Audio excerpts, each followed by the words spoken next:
Hello class 9th, hope you all are good. Now since today in this video I'm going to continue same chapter in biology, that is your chapter number 1, cell. In previous video I had explained you about what is cell, right, about the cell theory and the scientist who gave what this cell theory. Today we will learn about the different parts of the cell, that is your about the cell organelles. So basically what is the difference between an organ and cell organelle? Organ are what are organ? Organ are what? These are the group of tissue which perform specific function. And cell organelles are what? These are the parts of cell which perform specific function. Right? So there is a difference between organ and organelle. Organelles are the part of cell which perform specific function. So let's start the chapter, that is your the cell. What we will study in this video, that is your parts of cell and cell organelles. Now the question is, what are cell organelles? Actually cell organelles are actually what? These are the part of a cell which perform a specific function. Actually, in the cell cytoplasm, there are present numerous living and non-living structures, and living structures, cytoplasmic structures are called what? Cell organelles. Now look at the structures of animal cell and plant cell.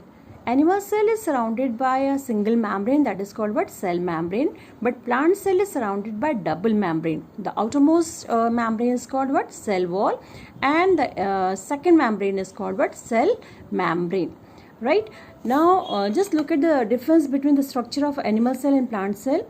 Plant cells are generally, they are rectangular in shape and they have cell walls. Chloroplasts are present and they have a large what? Central vacuole.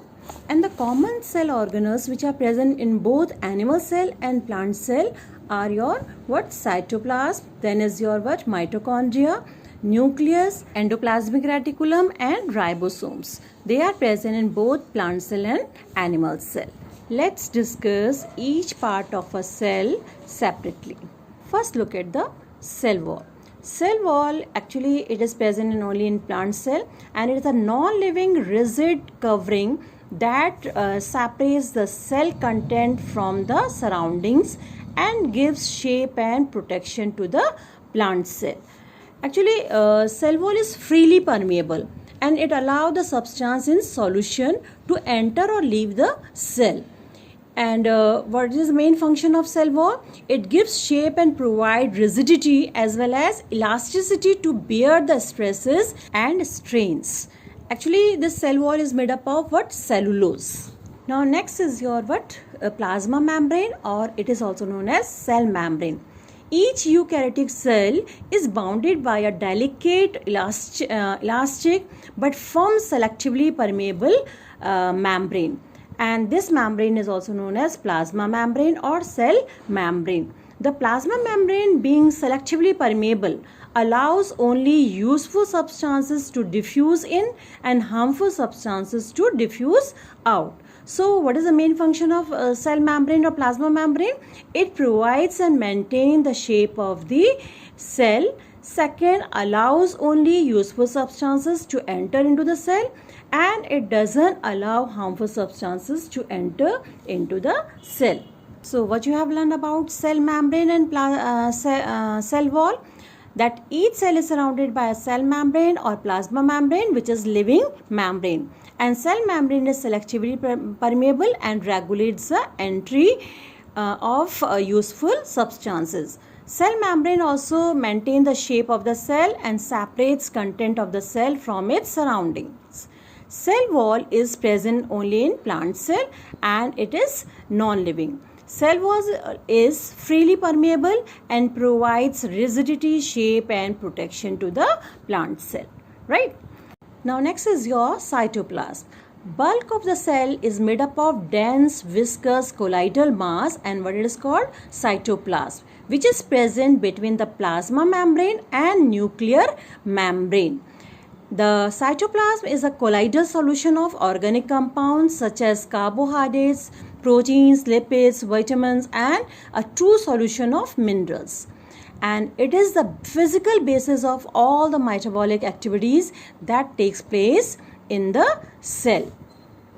Now look at the picture. One more word is here, that is written what? Protoplasm. Actually the term protoplasm was given by J. Perkins in 1840, and Slutz in 1861 proposed the protoplasm doctrine, which state that all living cells are made up of living substance, and what it is called?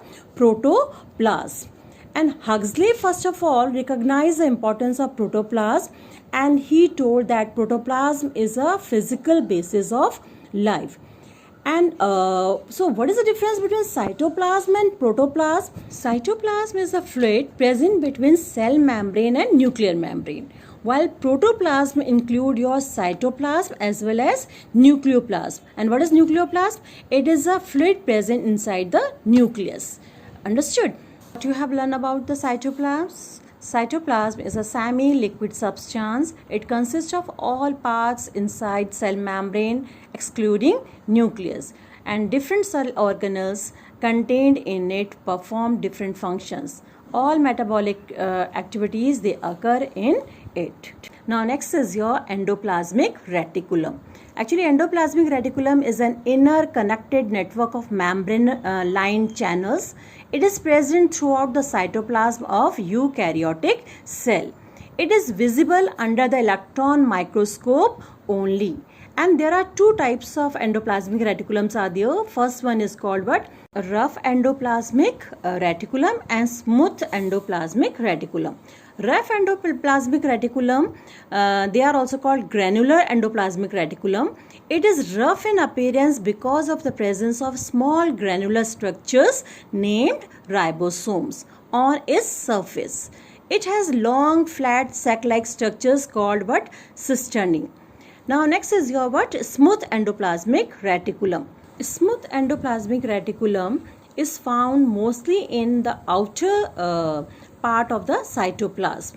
It is smooth in appearance and with no ribosomes on its surface. So what are the function of endoplasmic reticulum? It forms cytoskeleton or supporting framework of the cell.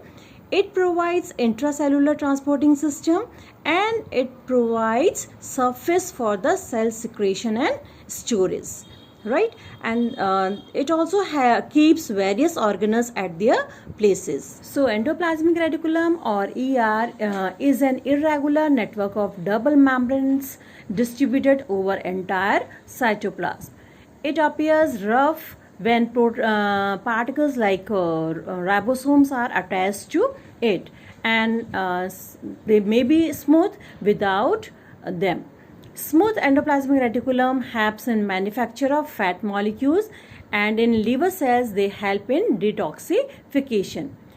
And endoplasmic reticulum, they also acts as a supporting framework for cell and helps in synthesis and transport of protein and other fluids.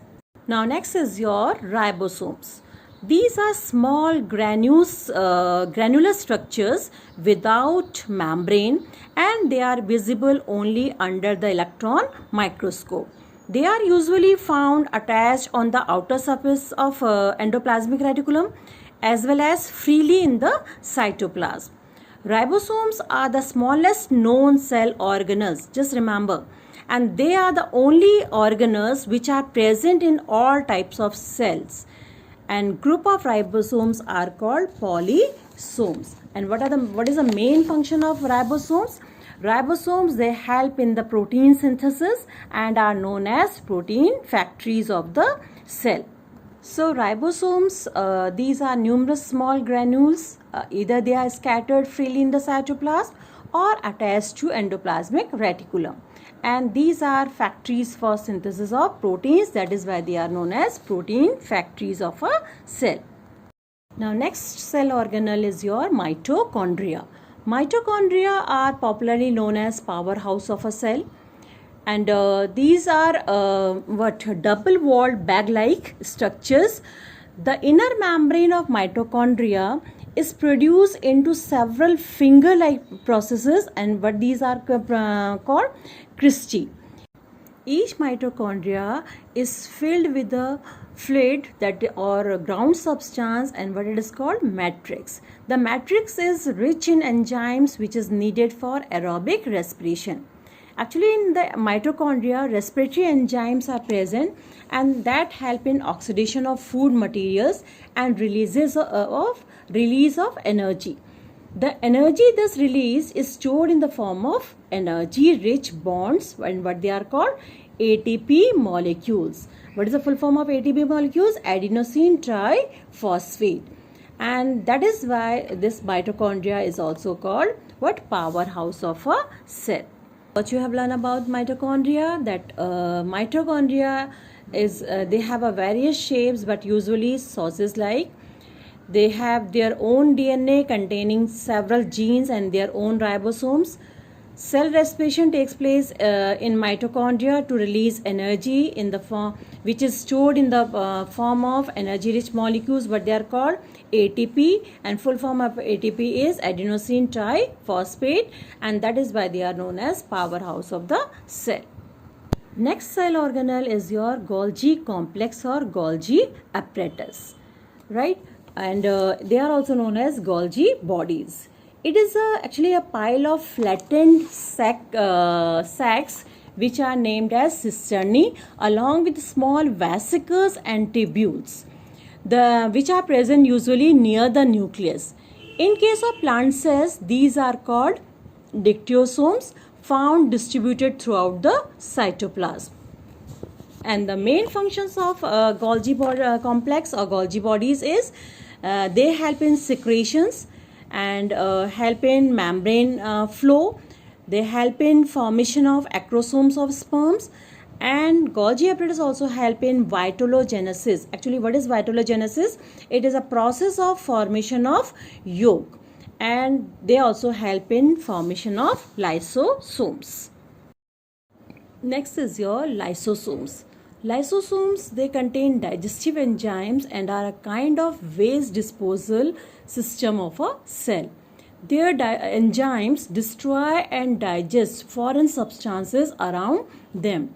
Many damaged cells are rapidly destroyed and damaged by their own lysosomes, and that is why lysosomes are also known as suicide bags of a cell. Okay, thank you children, and rest of the part of this chapter we will continue in next video.